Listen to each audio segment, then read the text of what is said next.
What's going on, everybody? Welcome back to another episode of Two Broke Gamers. We thank you guys so much for joining us this week. We had a great time last week with our first inaugural episode, as you would call it, episode number one. So we are back again this week, as promised. It is Friday, October the 9th, 2020. Still in the middle of a pandemic, as while we are still at home. It has nothing to do with the fact that I'm in North Carolina and you're in Florida. No, nothing at all. It has nothing to do with that whatsoever. But we are back. We thank you guys so much for taking the time to join us today. We wanted to take this time and let you know that we are part of the Game Night Lounge Media Network. So make sure you go to all of our different accounts and like, comment, subscribe, and follow us there. We are on Twitch. We are on YouTube. Different avenues that you can follow and reach us every week as we try to do these episodes every week. So just a quick heads up what we got going on this week. We got a few topics we're going to talk about in regards to more specifically the news surrounding what Microsoft did with the purchase of Bethesda Yeah, in recent weeks. So we're going to talk a little bit about that and some comments or questions that we have gotten in the past in regards to this is like what can Sony do to maybe try to combat what Microsoft did with the purchasing of Bethesda? And with the fact that Microsoft said it is not done buying studios at this point, even after the purchase of Bethesda. So, what else and could that Microsoft be looking at? yes, because Bethesda's purchase by Microsoft was the biggest one to date in sheer dollar amount at 7.5 billion. And to be honest, it's also one of the largest in terms of IP acquisitions. They haven't acquired a company with this many IPs or intellectual properties, if you don't know the term, since they originally bought Rare from Nintendo, and that was back during the original OG Xbox days. Okay. Um, And you may wonder if you aren't really into gaming all that hardcore, why specifically Bethesda? Bethesda has kind of an interesting history compared to a lot of companies that make games for consoles. They used to make only for PC, and they didn't even make a console game until Elder Scrolls 3 Morrowind port for the original Xbox. And Microsoft worked very closely with them on that. Yeah, Since the complete redesign of the Fallout series and the launch of Fallout 3 that coincided with that, and then Fallout 4, you had Elder Scrolls 4 Oblivion, which was also on the PS3 and the 360, one of the first big games to hold DLC, purchasable download DLC as well. yeah, Um, some outrageously priced ones. I'll be honest with that. yes, but they were well done, you have to admit. And then you had again Fallout, the last Fallout 4. The big thing to and Skyrim. How can you forget Skyrim? It's on everything now, right? Um, I'm so tired of them releasing Skyrim on everything, dude. It's that's why I was wondering, like, part of this purchase from Microsoft was just so they can, what? Stop putting this thing on everything now. Let's just buy you out. Let's start controlling where you're going to release Skyrim to next because it's freaking. I'm trying to like mind my language as much as possible, but you can get it on your Alexa devices now. I mean, it's like you really, and I'm not yeah, joking. I'm not joking. Go to your you app can right play it now, on.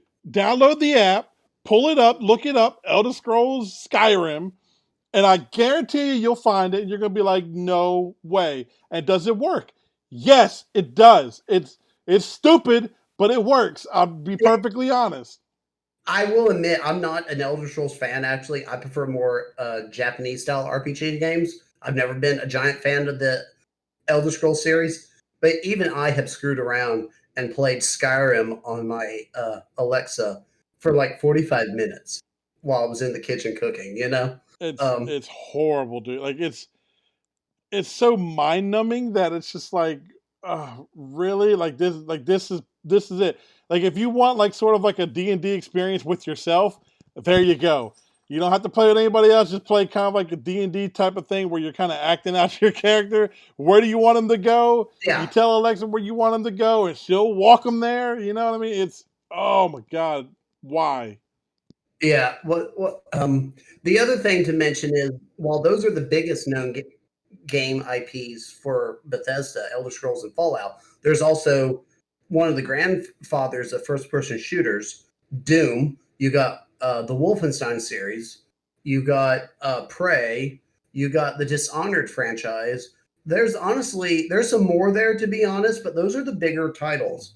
And we're going to recap as to why specifically, because it was also, should mention real fast, the fact that Bethesda was purchased by Microsoft hit the world like a nuclear bomb, because for a couple reasons. One, no one even knew that they were in talks for the Bethesda to be purchased by Microsoft. No one knew that, That's and that was some very that's rare some that big did not kudos leak for out. that's some big kudos for a lot of people that were involved with that. Is the fact that a lot Yeah, of no one all those knew. people were able to keep their mouth shut until this transaction was done, and the fact that nobody spilled the beans on it at all, and even the people that work at Bethesda didn't know until No.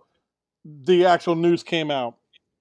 And Yeah, how I know because this because I've got one of my cousins who lives in like the DC around the DC area, Washington, Maryland area, and he goes to church every Sunday with two people. Or he doesn't go with them, but he sees them there at church every Sunday. There's two people that actually work with Bethesda, and they had no idea until the news broke that day. I mean, now are they excited? Yeah, absolutely. Because let's be perfectly honest, Microsoft is, no matter how many people will take a crap on Microsoft and everything else, it's a good company to work for. I mean, yeah, they're not like one of those companies that like you're like, man, I don't want to go work for Microsoft. I've heard too many bad things. yeah. Everybody I know that have ever worked for Microsoft is nothing but great things. Yeah, because a lot of people will quote about Bungie going through the trouble to purchase themselves back from Microsoft after the Halo series with Halo 4 and Reach and stuff. Or Mm, excuse me, it was Halo Reach after. Um, but anyway, like you have to understand one thing. If you watch a lot of the documentaries that came with, like, say, the Halo 3, um, like Legendary Edition with the big helmet and stuff and all that, yeah, the they will cat helmet. mention that, yeah, they will mention that there was a difference in how they worked. Microsoft has a very large open policy, if you will. People freely talk to each other at Microsoft. They will exchange ideas and stuff. That's very common for tech companies to do. But it's Bungie wasn't like that. Bungie liked to keep everything very sequential. The sound people did not talk to, say, the graphics people unless they really specifically needed to tie something together. Until they were ready for that music to perfectly match that level and that tempo, they didn't go. The sound person made his own thing and went off and was creative on his own. He didn't take or like let people listen to it in advance. So Bungie had a very different work style with how they did compared to Microsoft. Working for Microsoft, well, it's a campus. It's described as a campus, and it is. It's very Yeah. much like a university campus. That's how they operate, and Google does the same way. So that's just important to remember. Bungie was not unhappy. It did not help them specifically, other than having access to Microsoft's rather large resource of cash. And Yeah. Bethesda now has that access to that, plus all the other people. Important thing to remember with Fallout series, Fallout New Vegas, one of the most liked and beloved games of the series, was not made by Bethesda, but was made by Obsidian, who was purchased by Microsoft over a year ago. Yeah. So now Microsoft can give free reign to work on the next Fallout New Vegas title to Obsidian, who probably wanted to work on it for a long time, but just could never get something Yeah, worked out in place to do so. Now they have Microsoft. Now they're owned. All of them are owned by Microsoft, so Microsoft could just very easily say, "You're going to work on the next Fallout New Vegas series. Go ahead and start getting to work, and we'll keep track of how you're doing, and yeah, they will get no pushback." yeah. And the last thing to mention is, really, when it comes to Bethesda, what is their purchase by Microsoft? How's that going to affect gaming? For the large point right now, not a whole lot, to be honest. You're not going to lose your copy of Skyrim for the PS4 or PS3 digitally. Okay. Like, there were still a couple games that are coming out specifically for, and what's the one coming out for the PS5 on launch? Like Yeah, the I mean, see shooter. this. I'm terrible with Yeah, it because see I, this. I wanted to say because I've heard and read people's comments of like, oh well, there we go. They're now a Microsoft game. I'm never going to buy another Bethesda game. Look, just shut up, please, please shut yeah, up. The ignorance is just so out there that I absolutely, some people are just brain dead. This is how it works, okay? Just because Microsoft now owns Bethesda, you don't think you're ever going to see or you lose access to your games that you have that are Bethesda titles. No, all that is Yeah, still yours. You have access to it. You will continue to always have access to it. yeah. If you're Elder Scrolls Online, yes, you can play it on whatever platform you had it on before. You're still Microsoft going is to get not the yanking new any of that. yeah, you're still going to get your new expansions and all that stuff, okay? You're gonna get all that. The game that was the PlayStation exclusive, Deathloop from Arcane Studios Definitely. for the PlayStation 5, you're still getting that. I mean, even though you really want to, I mean, looking at the game, do you really want to be known as the console that has access to that only? I mean, by all means, Microsoft fans are probably like, here, Yeah. have it. Yeah, well, It's just because. But what does this mean for future titles such as Starfield, Elder Scrolls 6, 6, the yes. next Fallout title after that, Fallout New Vegas 2, whenever that comes out? That I can almost guarantee you is because, I mean, look, Outer Worlds, which is an Obsidian game, was being made before Microsoft purchased that studio. So, yeah, that Yes. game was out on both platforms. So, that game was going to be out on both. Now, is that going to be the same with New Vegas 2 when it comes out? I'm betting my bottom dollar Probably that not. no, that's not going to be on both. That's No. probably going to be on Microsoft console and Microsoft consoles only, or PC if you have the Game Pass on PC. Um, Yeah. Elder Scrolls 6, that one might be a little bit more of a toss up to me. I don't know if they're going to make that necessarily exclusive to Microsoft platform, but if Microsoft wants to be Big Dick Willie in this and just say, look, no, you Yeah. cannot have it. They could very well do that. Or they could be like, you know what, we'll be the nice company and let you have it, but we're going to have it for the first year of its release. They Yeah. could do something like that, which I could see Microsoft doing. But games like Starfield that have already removed the PlayStation 5 logo from all of its marketing, it's kind of telling me that okay, that one might be an Xbox exclusive, and Exclusive. that's Microsoft starting to pull its cards. It's like okay, look, we're gonna make you don't spend $7.2 billion on a studio and not do something like that. I'm sorry, Yeah. you're not gonna do it. You're not gonna spend that kind of money on a studio and acquire all this talent and all these studios and all these IPs just to say you're gonna use just because you want to put them on Game Pass. A lot of that stuff was already on Game Pass anyway, and the Yeah, fact that's that it. Doom those games can 16 had come been on there for a while, right. you know? So, and the fact that they can just easily add those titles further and further on down the line if they wanted to, because they have such a good working relationship with ZeniMax anyway. It's like, why spend that kind of money for that?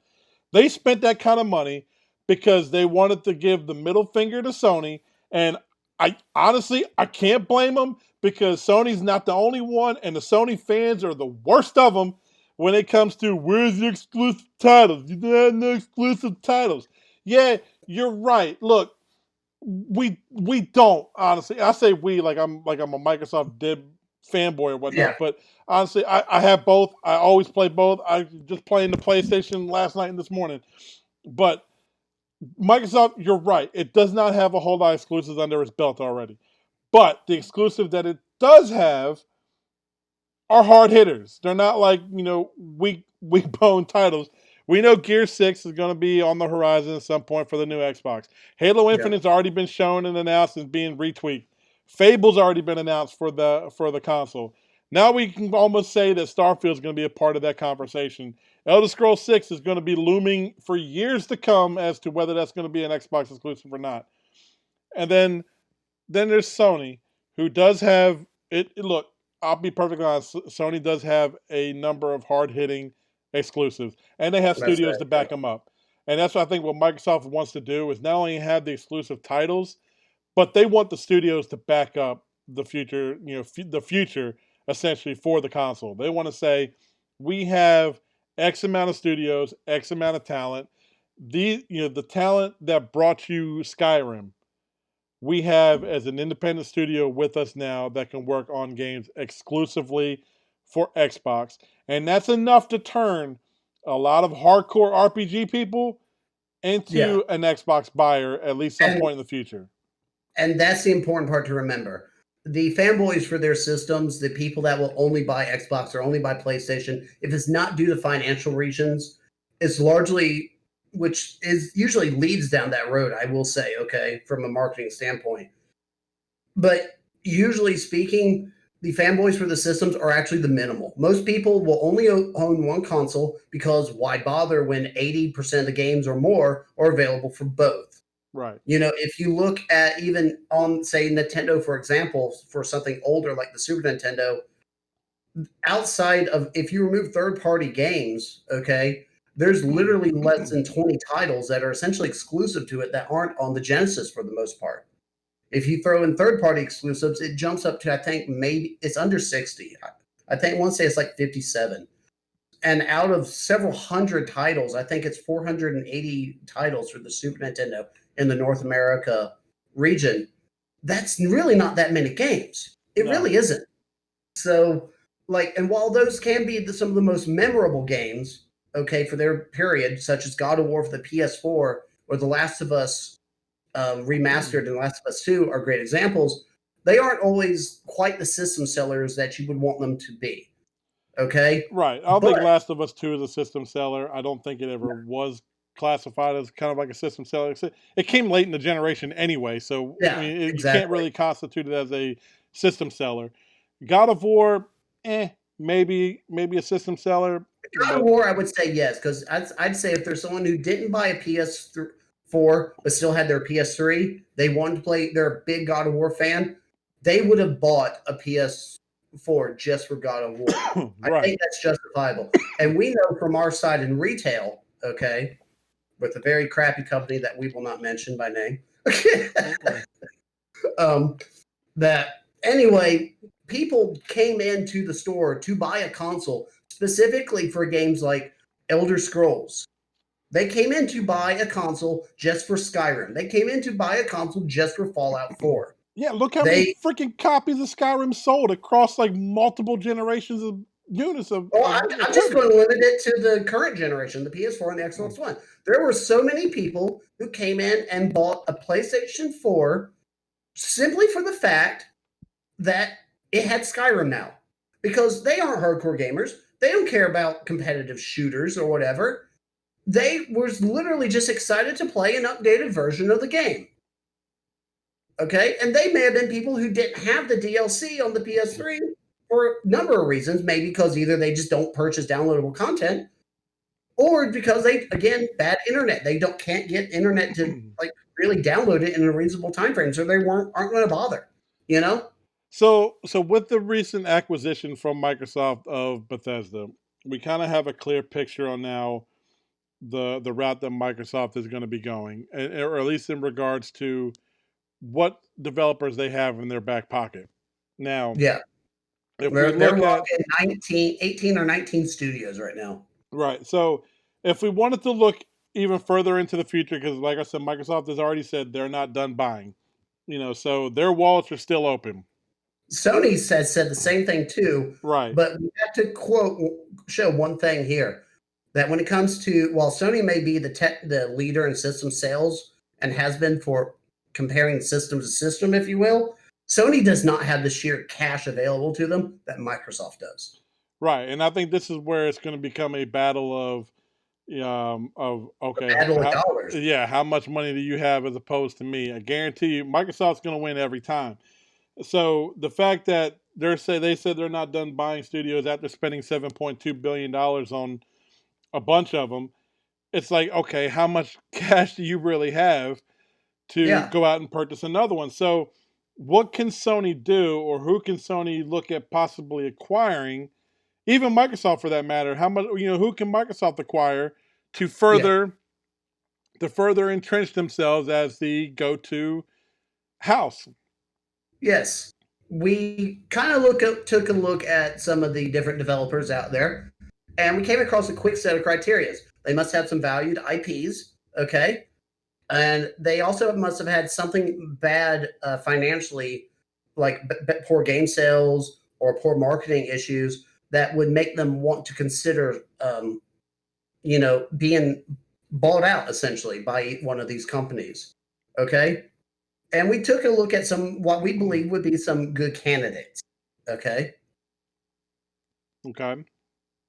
And one of them I think is already, I won't say confirmed, but is very, leads me to a road that believes it could be done in the future. And who's that? I believe you said it first, actually, Konami. Yeah, I can see PlayStation maybe trying to dip its hands into purchasing Konami because there's one franchise that Konami owns that is known or that has Sony's stamp on it, and I think forever will hold Sony's stamp on that, and that's Metal Gear Solid. Now they don't have Kojima anymore behind Metal Gear Solid, but one thing But that is, Sony does. but Sony does. But one thing that has kind of always intrigued me, especially looking at like the recent Demon Souls remake, you had the last, not the last Guardian, The Shadows of um, Colossus remake. yes, Both of those done by Blue Point Studios, which I think if they gave the license to Metal Gear Solid 1 and possibly even Metal Gear Solid 2 and have both of those start remaking those from the ground up with PlayStation 5 in mind, like they did with Demon Souls, I think could bode very well for Sony and could be a system seller. I mean, Metal Gear Solid 1 remake would be a system seller, especially if it came from Bluepoint, who knows the genre, who knows how to do a remake and a remake properly, and who already knows the hardware. So, yeah, this is a studio that has already made one for the PlayStation 5, who has made one for the PlayStation 4. And I think getting them a jump start on one of Sony's biggest IPs to remake, I think could be outstanding. And depending on how they do with something like that, it makes you wonder what other games can we give them to, remake God of War, remake Twisted Metal, remake Siphon Filter, remake some of those games that are like, Wipeout, bring back the futuristic racers. right. So there's many different IPs that they could look at getting to make complete remakes out of. And I think what better place to start with them with Konami and the Metal Gear Solid series, where essentially almost everything kind of started along with Final Fantasy. But yeah, about to say the first two big third-party exclusives for the original PlayStation was Final Fantasy VII, and then later Metal Gear Solid. And both of those were system movers, to be blunt, black in their day. But Metal Gear Solid was more because an RPGs just had never been giant system movers in the North America. But Metal Gear Solid was, and it was worldwide. And don't forget, Konami also owns the Silent Hills franchise, which they've done nothing with for quite a while. They've done nothing with, and I think they're due for something out of that franchise. Yeah, and then they have that Pro Evolution Soccer series, Eh, which is growing more. Yeah, and to me, because I really am not a sports game guy. I don't like soccer either. But I do know that its sales are growing every year, and it's taking more and more out of FIFA. right. Okay, and that's an important thing to know. And they also produce the Yu-Gi-Oh series. Okay, Yeah. um, um, now why Konami? That's a good reason as to why Konami could sell. The other good reason is, well, to be blunt, they have money tied up elsewhere. Konami doesn't make most of its money through video gaming anymore. No, a lot They of make this pachinko machines. the pachinko machines in Asia, as well as slot machines in the US and Asia, where they tend to use those IPs to help move them. Okay. They are their single biggest money maker. Outside of that, they help to make very fancy gym equipment like I won't say the Peloton for exactly, but those new gym machines with the interactive screens and like the Right. Yeah. I know which one you're talking about. yeah, they make a lot of stuff like that. And then it may sound weird, especially to a gamer, but Konami is actually heavily invested in the fitness industry as a whole. Yeah, that's weird. I'm sure Sony. Well, I mean, maybe that's something that would steer Sony away from that because I mean, do they really want to get their hands too deep into different businesses? I mean, I'm sure they probably want just like the Yeah, game side of it, but maybe not so much the fitness or pachinko well, machine side of it. yeah. I mean, so you do have that issue to deal with. This would not be a very clear cut purchase, as say like Right. Bethesda was with Microsoft. But the good thing is Konami has all of these areas split up into different divisions because they even have a fourth one, the music industry, where they're heavily involved only in Asia, but still. I mean, they're involved in the music industry. So they could simply sell off their what they call their gaming network, which has Konami and all that.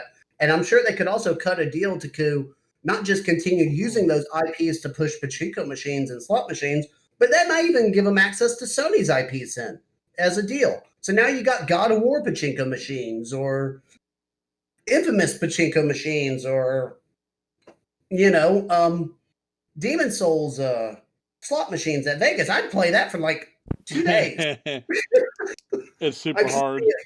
it. Yes, there's only one possible combination. So But honestly, yeah, I could see that working, but you're right. I think it's would be a heavy negotiation. yeah, there's a lot of negotiating and how they're going to structure the contract. I think is going to be the big thing because I mean they gotta figure out what they're going to do because I'm sure they probably just want the video game side of it. But um, so I mean, so who else do you see as more of like a possibility? Well, I myself was thinking, and some might agree with me here, some might not, but I would say Sega. Now, Sega is not for sale. Okay, Konami has not said that for sale, but we didn't know Bethesda was for sale. So, but then again, and money talks. Okay, and I was Wasn't Sega tied to Microsoft's name for a while now? Sega and Microsoft was involved. They actually did early work as early as the Sega Saturn with the NetLink device that allowed that to connect to the internet. You could play some games online with it, but it wasn't really online gaming. They were involved more heavily with the Dreamcast. It was actually powered by a very special version of Windows. Okay, and they were involved heavily. And the rumored Dreamcast 2 and all that was essentially just the OG Xbox. Okay, and Sega and Microsoft has worked in the deals in the past where back on the OG Xbox you had Jet Set Radio, Panzer Dragoon Orta, and in Japan there were a lot of other games, Sega franchises that were exclusive to the Xbox. Now, the reason why this also would be a bad thing, if you will, is that well, it's I guess good and bad at the same time. Xbox has almost nothing of a footprint in Japan. Nope. Sega is still heavily loved though in Japan.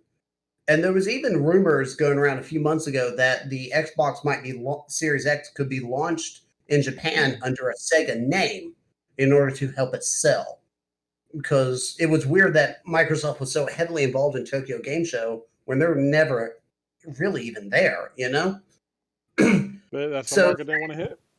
yes, I could honestly see Sega's being purchased by, say, Microsoft to give them a instant and strong fan connection to the Japanese people. Let Sega, who understands the cultural connection to their people, advertise that. I mean, on top of that, I don't. The list of IPs is too large to great. You got Sonic, you got the Virtua Fighter series, you got all their historical arcade titles like Space Harrier, Afterburner, Daytona USA, the Virtua Racing series. Look, when it comes to Fantasy Star, when it comes to Sega games, there are so many numerous, so many IPs, and Sega isn't alone in this. Okay, Sega owns Atlas, which we all know for Persona, as several other JRPG games. Okay, Sega owns Atlas, and Sega themselves is owned by Sammy. Okay, and Sega is essentially Sammy's only connection to the video game world. So I'm willing to bet if enough money was to come that way, Sammy might just say, you know what? Yeah, just sign the check. We're good.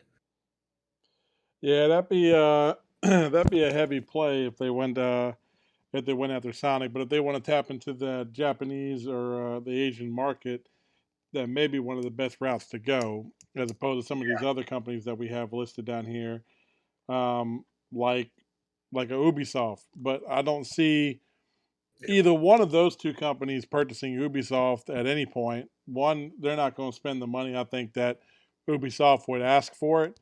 Just but I mean, just looking at the IP titles, I mean, you're going to have every Tom Clancy title. You're going to have Beyond Good and Evil, um, the Assassin's Creed lineup. And Just Dance. Ooh, and Ooh. you're going to have a few, the Watch Dogs. I mean, you're going to have Yeah, all Prince of those, Persia. yeah, I Prince of mean, yeah, Persia. I mean, you're going to have those, but I don't see either one of those becoming a reality at any time in the future here. Um, no. And I will admit the one of the big reasons that made me kind of push to put Ubisoft on the list is they have not been too far off from where they've just fought off a hostile takeover. Okay, right. I forget which company it was, but they were buying up Ubisoft stock shares over a period of years, and they were getting to the point to where the by French law, if they own over a certain percentage, then they have to become an ownership member and sit on the board. And it was getting dangerously close to that. And that made Ubisoft for over a year, back during the time of Ghost Recon Wildlands and stuff, in the second year of Rainbow Six, go into heavy, heavy purchase mode, buying back their own stock from the public. And they even cut a deal with what some hardcore gamers would say the devil, and did a large cash deal with Tencent. So Tencent has like 5% of Ubisoft, and that's how they got the money to buy back the rest of the stock. Okay. Yep. So while it's clearly is possible, I would say it's probably the least likely company on this list off the top of our Yeah, top. I don't see that one never or becoming a possibility at any time here in the near future for that. I think they're too proud, I think, to be owned by either one of the two. Yeah, They like making games for both, not necessarily one or the other. And they kind of like doing their own thing. So I just yeah. see them just Um, staying right where they're at. at the same time, though, Ubisoft is not as big as in the industry as a lot of people think. While it is one of the bigger in terms of money that it brings in, it's not as big as EA. It's not as big as Activision, and it tends to be a lot smaller. They make more money off microtransaction than they do off the sale of actual software. So, and that's important to remember. Right. Um, the another company that kind of came up to me, honestly, excuse me, was, and I hope I'm pronouncing this right, Koei Techno. Okay, Yeah. yeah, their best known development team is Team Ninja. Okay, and with Team Ninja, you should know Dead or Alive, fighting games, Dynasty Warriors, Fatal Frame, Ninja Gaiden series. So there's a lot I of could IP I could see that, that one being more Sony owned than Microsoft though, because yeah, it is a Japanese company. Dynasty Warriors, and I think they even did Neo, Yes, uh, they did. which Yes, is sorry. Yes. which is only on the PlayStation. Well, the Neo 2 anyway. Neo 1 I think was cross. It might be cross. I don't Neo remember. 1 was on the 360 on its original loss. The remake wasn't. No. No, but the Neo 2 was PlayStation, and I can see them kind of being more towards the Sony spectrum of it. You say that, but I could see it working very well for Microsoft because Koei Techno has done work with Nintendo, very specifically the Warriors games that are these kind of massive 3D beat 'em ups, kind of like a very futuristic Double Dragon or something. Well, Koei Tecmo did the work with Nintendo to do the Hyrule Warriors Hmm. back on the Wii U, as well as they did the port for the Switch, and they also did the Fire Emblem game version of it. And Microsoft works very well with Nintendo. That's one of the ways they're getting their name out in a good way with Japanese gamers. And they're also one of the smallest companies on this list, to be honest. They've had financial trouble a lot since 2006 and 2008, and they haven't had any major hits, honestly, really shake up the game industry. But they still have some valuable IPs, especially with the Dead or Alive franchise and Ninja Gaiden. I could see that easily, Ninja Gaiden easily coming in as a top Microsoft IP. And I could, Fatal Frame is heavily loved in Japan. It's kind of niche here, but it's heavily, heavily loved in Japan, as is the Dynasty Warrior series. I think they also do romance in the Three Kingdoms. Don't quote me on that though. And I could honestly see like Dead or Alive, maybe even working with Killer Instinct characters somehow. Yeah, Like it's that'd be like some a weird weird crossover. crossplay. Like a Marvel versus Capcom thing. You got Dead or Alive versus Killer Instinct. Like I would be this. That would be an interesting thing. Imagine seeing Ryu Hayabusa doing Ultra Combo. Yeah, it'd be a weird kind of crossover. I think that they would have, and yes, I can see that maybe on both, but I think the company that kind of strikes me as a that more in the realm of possibilities for either or, and could make the most sense would be WB, and Yes, I think because that they are for sale. who are publicly announced, they are for sale. They are willing to sell. It's for what price, and what are they getting out of it? So contract talks, and if just looking at some of the IPs that they own, a lot of the Lord of the Rings games that have come out, they own those. They own NetherRealm Studios, which does all the Mortal Kombat games and Injustice titles. Which I Yeah. think if you are the console that owns the Mortal Kombat franchise, might be a system seller for a lot of people who are big into the fighting game franchise, especially when it comes to Mortal Kombat. And Yeah, there we go. Killer Instinct versus Mortal Kombat. yeah, I mean, just and then you got the Batman series, and a lot of the DC games are owned by Yeah, Warner Brothers. with Rocksteady. Yeah, it's about to say the Arkham series is tremendously popular and successful. I am a giant fan of the Arkham series personally, so So I they, can honestly see for the right amount of money because I think WB wants out of the high cost of making a game, yep, and they just want to work with the products when it comes to television, movies, and music. yep. I think they want out of the game space all entirely, so they are willing to sell that entire division.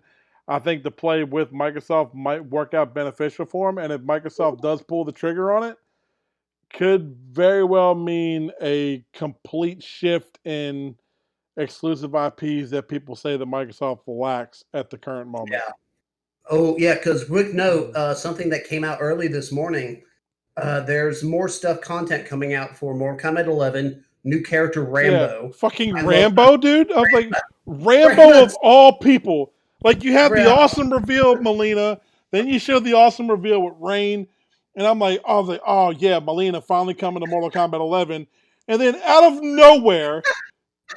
nowhere comes freaking Sylvester Stallone, and it's him, it's his voice, comes walking out with the freaking red headband and not even like the low cut haircut. I'm talking about like the Rambo 1 high long haircut that he has with the red bandana with his gun and freaking bullet clips over his right arm and just screaming say, I'm here. And then just firing.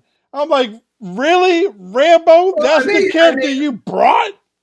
they've already brought the Terminator and was it RoboCop? We've seen Spawn. For crying out Yeah, but loud. these are like made up imaginary sci-fi people. The This is a alien. this is a Alien. person. This is like Has Predator been in it yet? I I think so. Yes. Yeah. Okay. So that's what I'm like. So why? Where like I want to See, ask Ed Boone, where did Mortal Rambo Kombat come versus from? Killer Instinct. I Yes, want to that's it. know. I gotta ask Ed Boone. I'll tweet him, dude. Where did the idea for Rambo come from?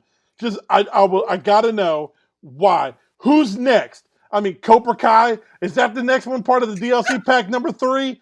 I mean, I, you might as well freaking the Karate Kid himself is gonna be on the next DLC and doing his high crane kick. You watch. That's his special move. What is Rambo's special move? I gotta and know. the head pops off. Fatality. There you go.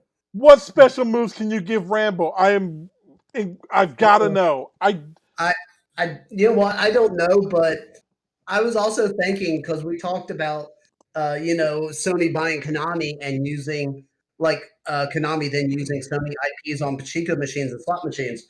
What if WB had a similar deal with Microsoft?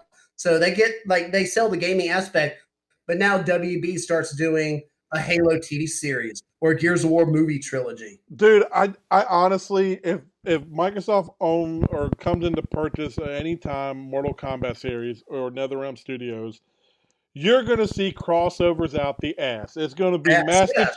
Master Chief in Mortal Kombat. Okay, you're gonna have Marcus Phoenix or JD Phoenix as one of the characters in Mortal Kombat 11.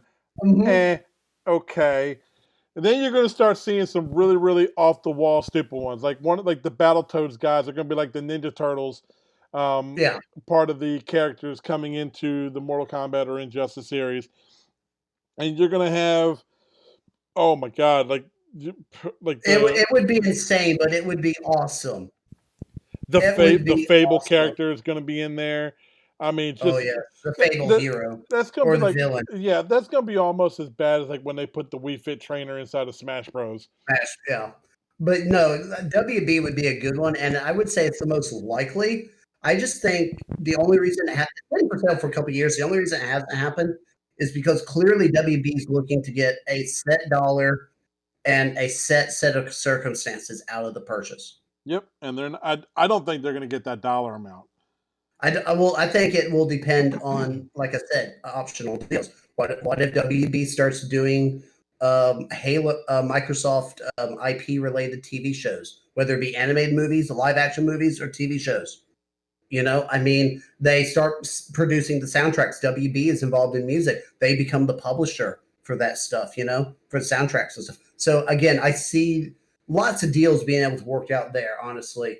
Um, but we have one other company that I want to bring up because it's kind of topical to the time with politics. And we are not going to go into politics here on the show. Fuck But no. yeah, but the thing with Tencent, where Tencent it was or is banned, I haven't followed it, okay, or whatever. But part of the deal was apparently that Tencent was supposed to sell off its assets, American assets, to either American companies or set up American involved companies to keep that information on American soil. Right. Okay, so I'm not going to get into politics there, but Tencent themselves owns a lot of gaming stuff. Okay, top it off that list. They own 100% of Riot Games, known for League of Legends on PC. Okay, they own 40% of Epic Games. All right, which is important for the Unreal Engine because that's used in in the production of so many games. That's Fortnite.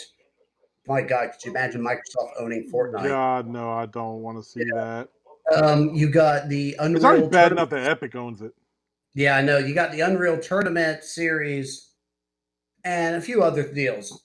On top of that, they have their own game store, you know, on the PC, and it's actually been gaining traction. So these are things to consider. They own 11.5% of Bluehole.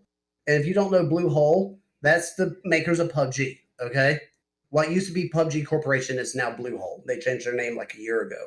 They own Grinding Gear Games, 80% of that, which makes Path of Exile, which is a very popular free to play microtransaction based game on PC.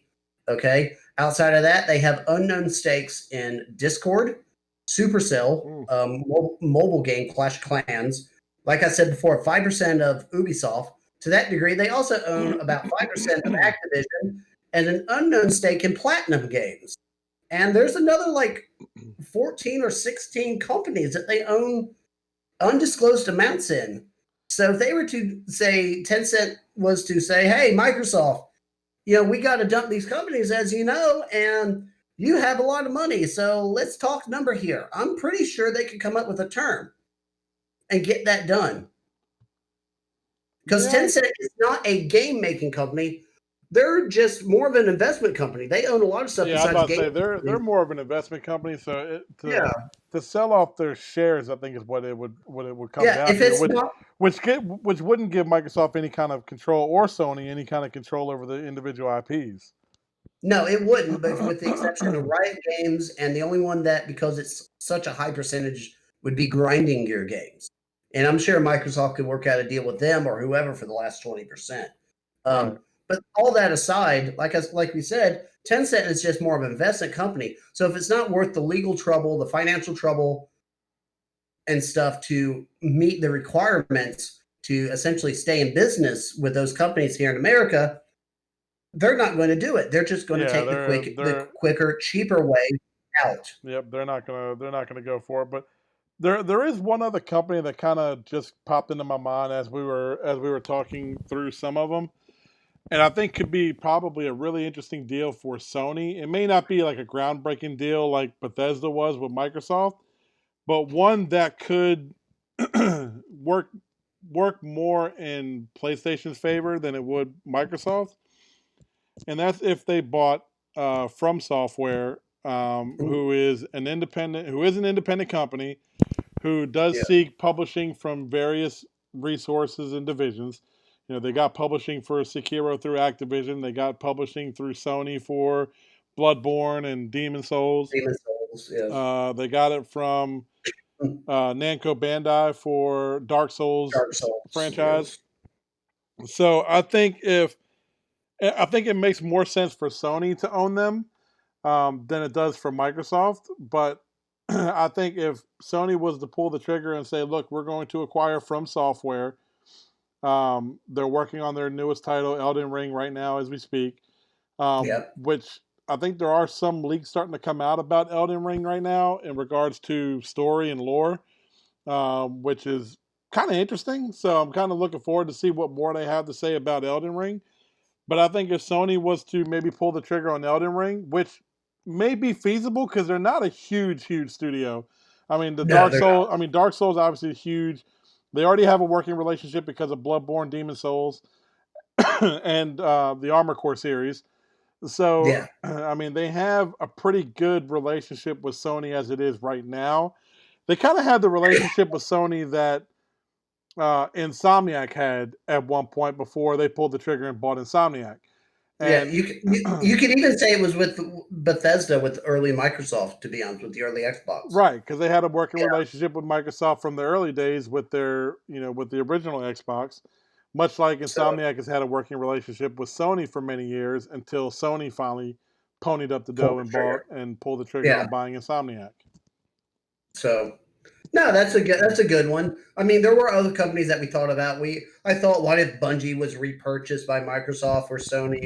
And honestly, I don't see a lot of any of these other companies, Activision or whatever, for any reason. To be honest, doing that. Okay, these were just the ones that were, to me, top off because of either financial reasons or just reasons of pure IP and money. Okay, no one ever thought Bethesda would sell to one of these larger companies. No one ever, in their right mind, to be honest, thought that.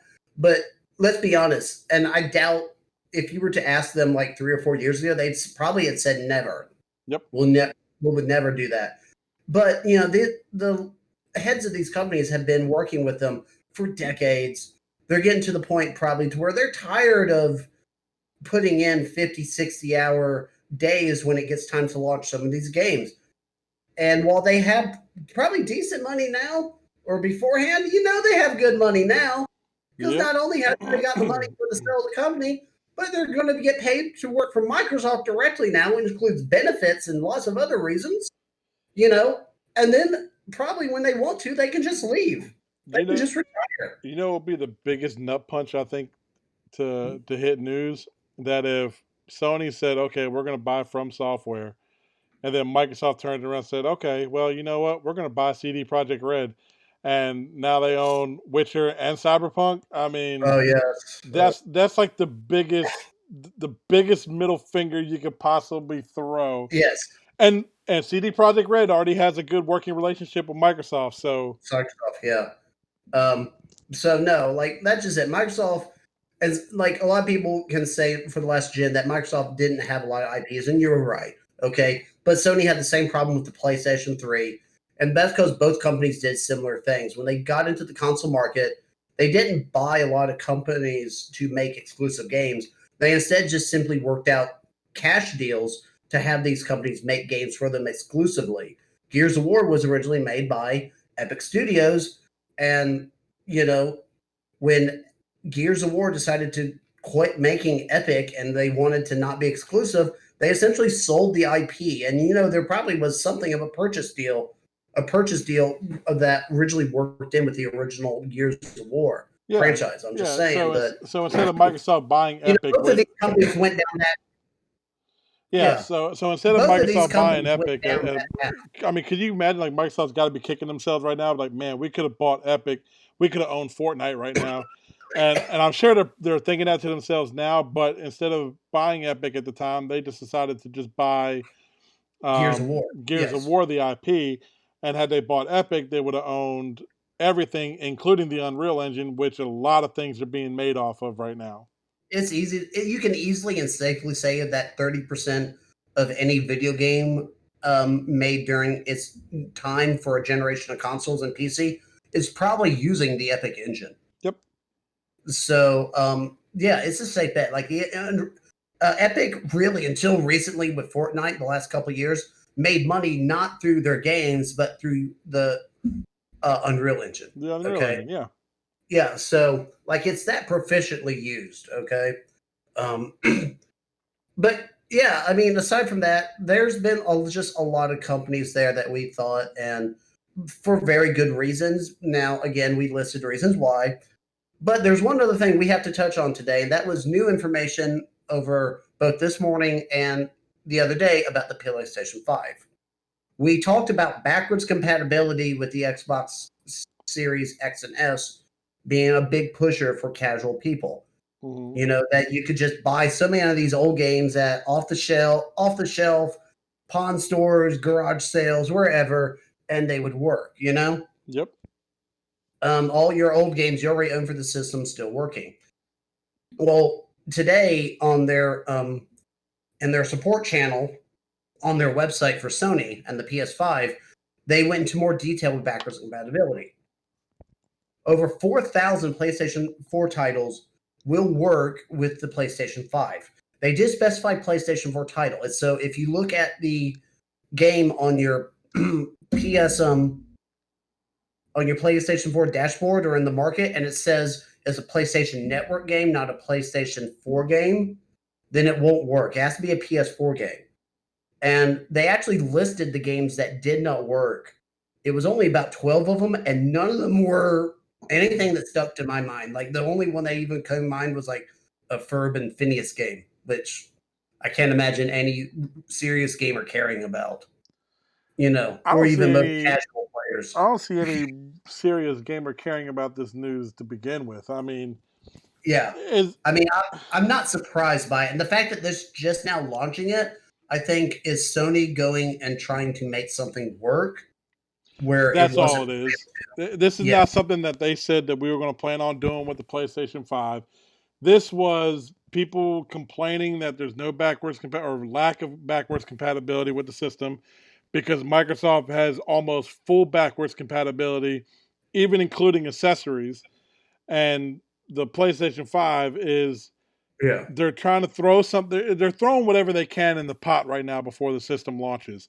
And I think it's, I don't want to say it's BS, but It's it's clearly something that they've gone out of their way to do.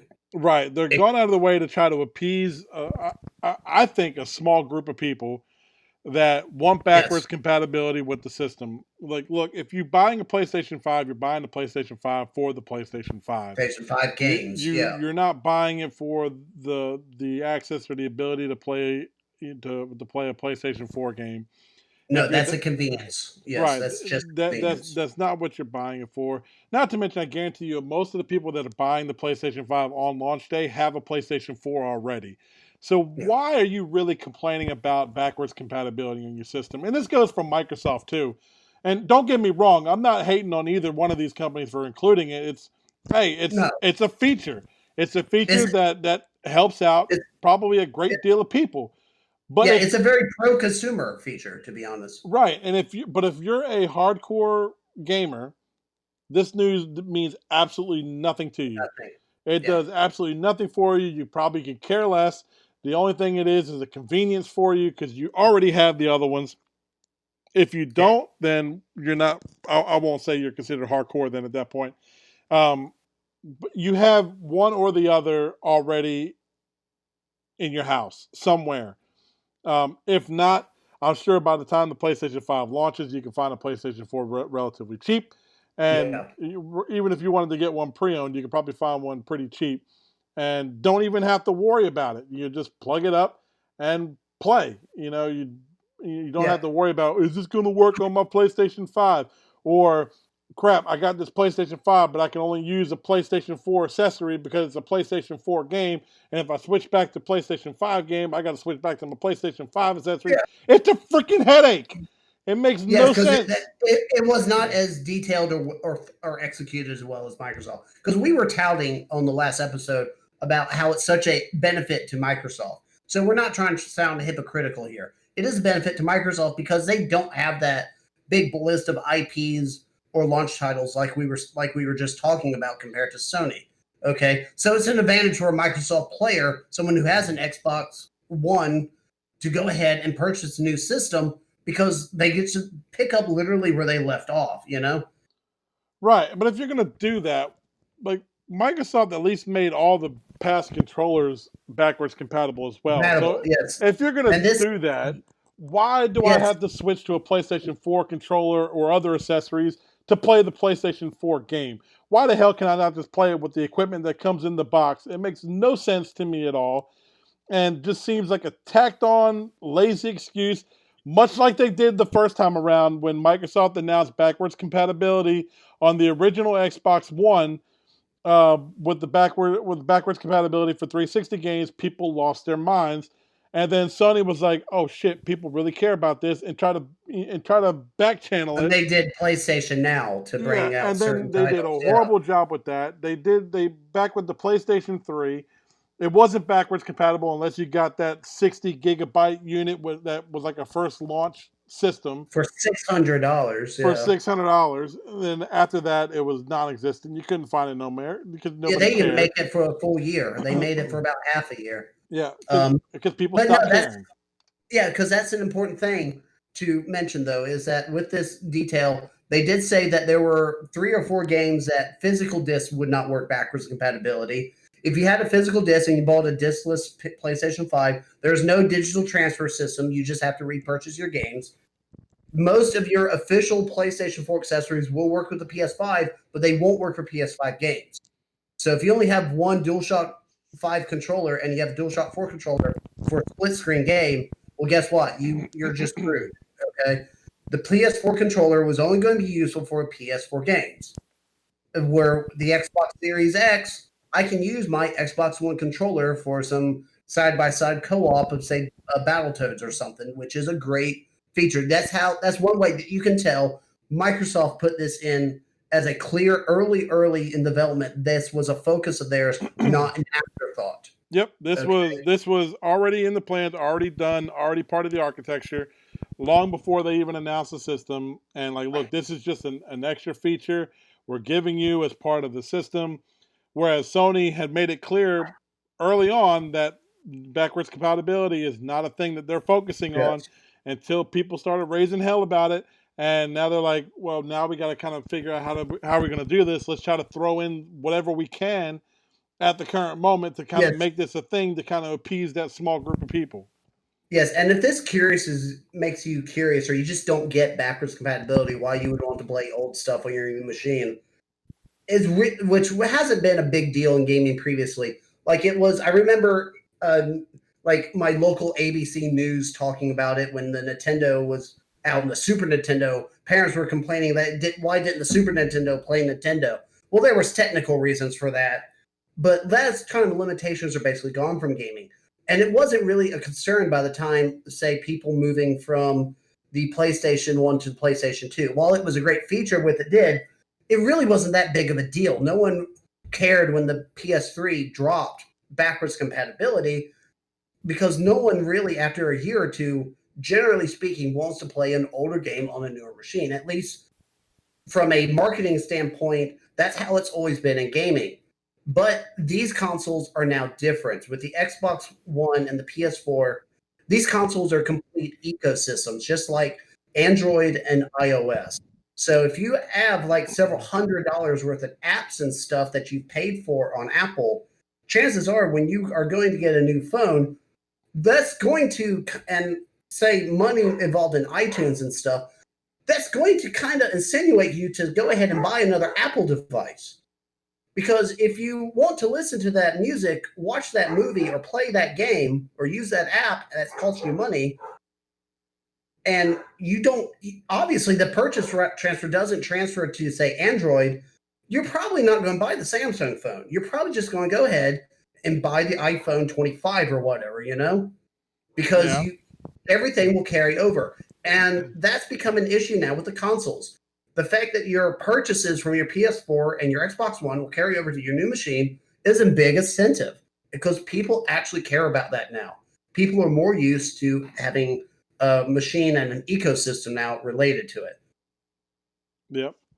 I remember back in the late 90s, early 2000s, some people had like 32 email addresses because they just thought, oh, well, email is just kind of a gimmick. Email is not important, And now, like, people rarely have more than one or two, because their email address is so usually their login and stuff to so many things.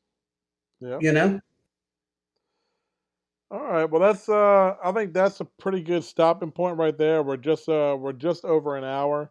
So I Ooh, thank you long guys. one today. Yeah. So I thank you guys so much for listening. We hope you guys have gotten a little something out of this.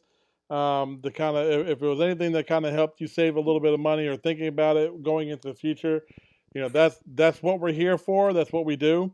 So we thank you guys so much for watching. Please make sure if you're watching the streams, or if you're watching us live as we record these, to just submit your questions. We'll be happy to answer any questions and concerns that you may have. Make sure Yes. you follow us on all of our social media accounts on Facebook, YouTube, Twitter. We're all over the place. You can just search up the Game Night Lounge on any of them. KODX Factor on Twitch, which is also linked to our Game Night Lounge Twitch channel as well. Just feel free to reach out to us. And we plan on having another show next week. We haven't solidified the exact date yet. We're going to probably do that here relatively soon. We'll get a date in mind, and then we'll go from there. We'll make sure to let you guys know ahead of time, so that way, if you're free, you can join us. Make sure you do. And any closing remarks? No, I know we didn't go into anything really about saving you a dollar, but hopefully we gave you information to save that dollar today. And our next episode, which like I said, we're working with the date on it, but the topics on it are going to help, because we're going to be talking about the upcoming holiday season and how to purchase for the hardcore gamer or the gaming fanboy in your life. As is clear behind me, I have a bunch of gaming stuff. I can be a difficult person for my friends to shop for. So we've issued a challenge to each other. For a strict budget of around $25, we got to find each other a gift that we don't already own. Yep.